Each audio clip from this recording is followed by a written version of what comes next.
Аспан шайдай ашық, сүт қайнатар ыстығы болса да жайдары мезгіл еді. Сол жаймаш уақыт тыныштықты сұрапыл соғыс дабылы бұзды.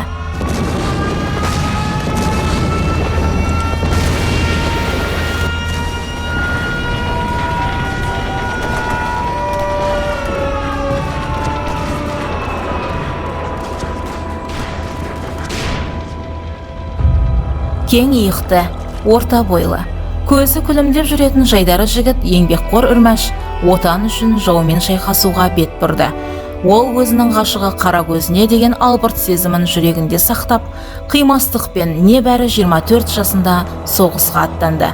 Майдан шебінде 2-ші Прибалтика соғысында 391-ші атқыштар дивизиясының құрамында болды. Алғашқы кезде пулеметші, кейін пулеметшілер бөлімшесінің командирі болған Үрмәш майдандар 4 рет жараланып, өз міндетіне адал болды. Үрмәш тас емшегін жібітіп, тар құрсағын кеңіткен анасына жазған хатында былай деген: Апа, мен автоматтан, пулеметтен оқ атуды үйрендім. Ауылда жүргенде қарғанада атып көрмеген балаң тұңғыш рет адамға оқ атты. Қарсы жақтан бораған оқтар жауған бұршақ сияқты.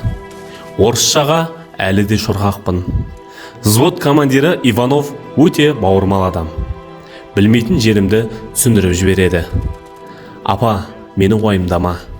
Осы хатты алу бойына хат салғызарсыз.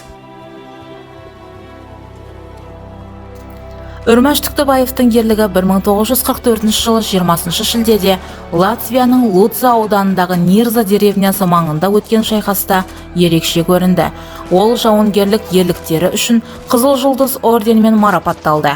Қайтыс болған соң КСРО жоғарғы кеңесі президиумының 1945 жылғы 24 наурыздағы жарлығымен кеңес одағының батыры атағы берілді.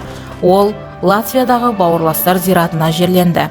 1968 жылы Нирзаның 8 жылдық мектебіне Совет одағының батыры Үрмәш Түктібаевтың есімі берілді. Үрмәшті алғаш зерттеп, оның ерлігін әлемге паш еткен жазушы Әлмәмбет Әлішев еді. Үрмәштің ағасы Қалман атамен бірге Латвияға жерленген жеріне барып, қате кеткен аты жөнін қайта жөндетіп, өмірге Үрмәшті қайта әкелді.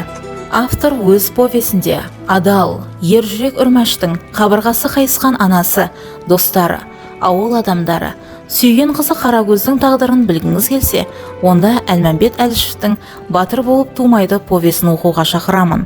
Үрмәштің есімі тарихта қалды. Ол ерлігі ел жүрегінде сақталған қазақтың нағыз қаһарманы.